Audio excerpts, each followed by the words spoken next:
Օգտվելով առից, քանի որ ելույթս վերաբերելու է եւ պարոն Չախալյանի եւ հետագայում որ քննվի նաեւ պարոն Սարգսյանի խափանման միջոցին,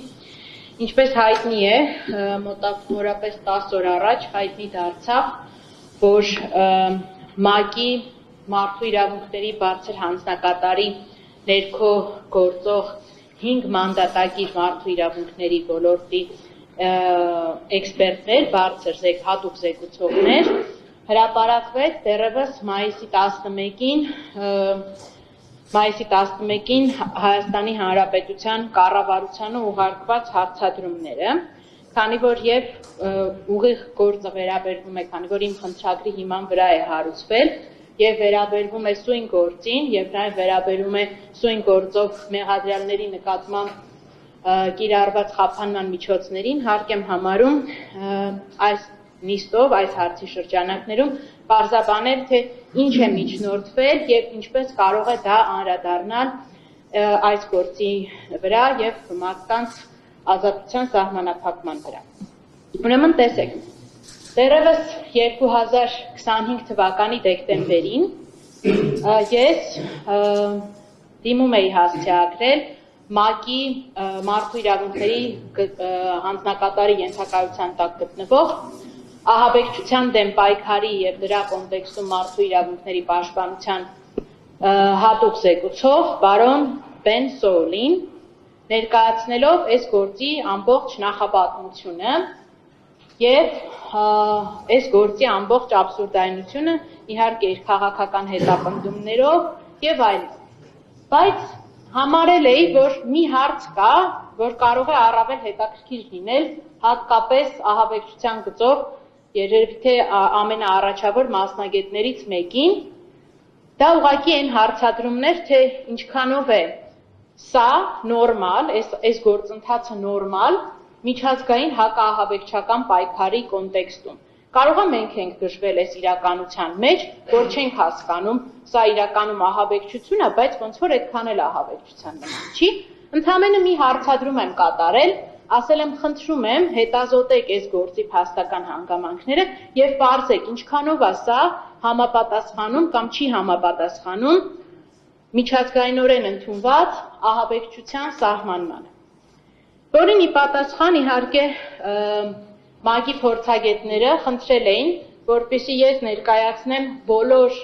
այստեղ ներկայացված 18 հարթարների համաձայնությունը, որ իրանք քննության առարկա դարձնեն այդ հարցը եւ այդ համաձայնությունները պատշաճ ձևով ստորագրվել են եւ ուղարկվել են ՄԱԿ-ին։ Ուսումնասիրությունից հետո ՄԱԿ-ի փորձագետ, այսինքն Բեն Սոուլը, տեսել է, որ այստեղ ոչ միայն անարգված է հարգումը միջազգային իրավունքը ահաբեկչության սահմանմանը, այլ նաև է, որ այստեղ մի շարք քաղաքական եւ քաղաքացիական իրավունքներ են խախտված եղել։ Ընդհուպ ինքը իր նախաձեռնությամբ ներառել է կամայական ազատազրկումների աշխատանքային խմբին։ Իր նախաձեռնությամբ ներառել է խաղաղ հավաքների իրավունքը երաշխավորող գծով հատուկ զեկուցողին։ Իր նախաձեռնությամբ ներառել է հետապնդումներ եւ մահապատիժներ իրականացնող հատուկ այդ գծով զեկուցողին, որովհետեւ նաեւ լայն կոնտեքստով դիտարկելով վկայել է, որ այն դեպքում, երբ որ սրբազան պայքարի մասնակիցների նկատմամբ կիրառվել են նվազ մահաբեր զենքեր հունիսի 12-ին, դրանցով անմիջականորեն վտանգի տակ է դրվել նրանց կյանքը։ Ներառել է սեփական նախաձեռնությամբ նաև մի շարք ազատ տեղաշարժման իրավունքի, շուրջ 5 լրացուցիչ զեկուցողի է ներառել եւ ուղղել հարցադրումներ Հայաստանի կառավարությանը, թե ինչ է, այս ինչ է կանում։ Տողատակով ասած, այս ինչ խայտառակություն է։ Եվ այս պարագայում իհարկե Հայաստանի Հանրապետության կառավարության պատասխաններն են առկա, որոնք բովանդակային չեն իհարկե, բայց այստեղ մի կարևոր հարցադրում էլ կա։ Իրանք ոչ թե հարցնում են լավ ինչով եք բացատրում այս մարդկանց ազատազրկումները, այլ ասում են ինչ ռեալ միջոցներ եք ձեռնարկում, որպեսզի այս մարդկանց իրավունքները վերականգնվեն։ Իրենք արդեն իսկ խոսում են գործով զոհերի, պետության հետապնդող քաղաքականության զոհերի իրավունքների ռեաբիլիտացիայի մասին։ Սա կարծում եմ, որ էական ազդակ պետք է լինի այս քաղաքական հետապնդումն իրականացնող յուրաքանչյուր պաշտոնատար անձի հանդեպ, որ քանի շուտ է այս ապօրինությունների շղթան պետք է ընդհատվի եւ այդ ընդհատման առաջին քայլը պետք է լինի ամենաինտենսիվ խափանման միջոցի տակ գտնվող մարդկանց ազատության սահմանափակման անհապաղ վերացումը, որովհետեւ սա անխուսափելիորեն, սա երկրորդ կարծիք չի կարող լինել, որ այս մարդիկ արդարացվելու են եւ սա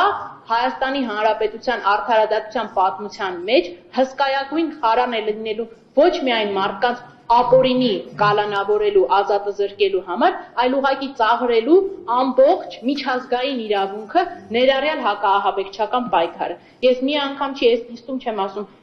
մամուլում եմ ասել, որ սա ուղղակի ծաղր է բոլոր այն ահաբեկչության զոհերի նկատմամբ, որոնք այս աշխարհը տեսել է, եւ այս մեղադրանքով չէր կարող ուղղակի գործը հասնել դատարան։ Եվ ուզում եմ ասել, որ այս կոմունիկացիայով չի ավարտվելու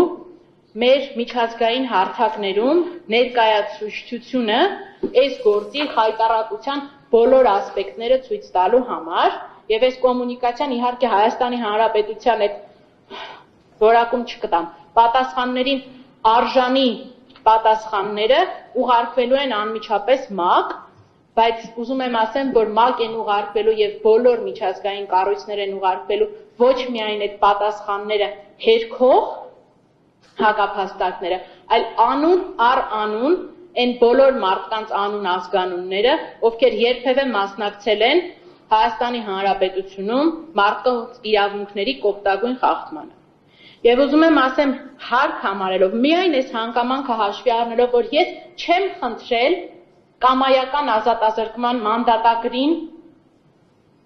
խնդրո առարկա դարձնել այստեղի յուրաքանչյուրի կալանքի հարցը։ Ընդ որում ես այդ հարցը ուղարկել եմ դեռևս դեկտեմբեր ամսին, երբ բոլորը, բացառությամբ կարծեմ Աղվան Արշակյանի եւ պարոն Ռոստոմյանի, գտնվում էին կալանքի ներքո եւ Հրայր Հակոբյանի գտնվում էին կալանքի ներքո։ Ես այդ հարցը այդ ժամանակ չեմ բարձրացրել,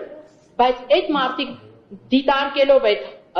բաները տեսել են, որ այստեղ ակնհայտ կամայական ազատազրկում կա եւ մեր օրենսդրությունն նաեւ միջազգային պրակտիկան է տնային կալանքը իր ինտենսիվությամբ հավասարեցնում է բանտային կալանքին, դա ազատության ամենախիստ սահմանափակումն է եւ ես էլի եմ ասում կամայական ազատազրկումների աշխատանքային խմբի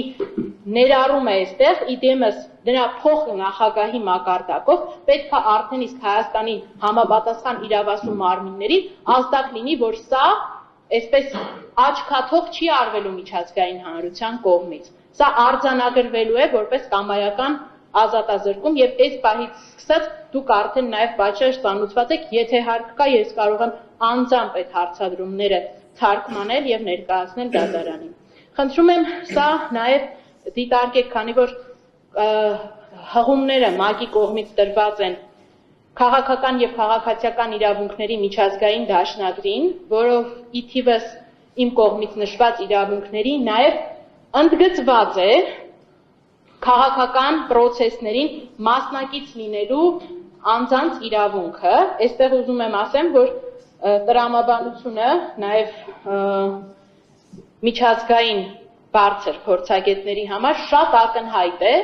որ այս խափանումները միտք ունեն քաղաքական հետապնդման ենթարկել, մեկուսացնել քաղաքականապես ակտիվ Վահագն Չախալյանին, ազգային ժողովի պատգամավոր Արթուր Սարգսյանին, Սրբազան պայքարի առաջնորդ Բագրատ Սրբազանին պարզապես մեկուսացնել քաղաքական process-ներին մասնակից լինելու իրենց իրավունքից։ Ուզում եմ ասեմ, արդեն իսկ արձանագրել, կուզեի իհարկե, որ այս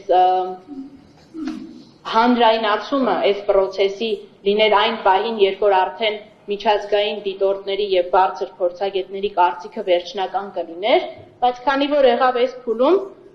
արձանագրենք այս փուլի իրողությունները եւ ասենք, որ այլևս այս խնդիրը միայն հայաստանյան չէ եւ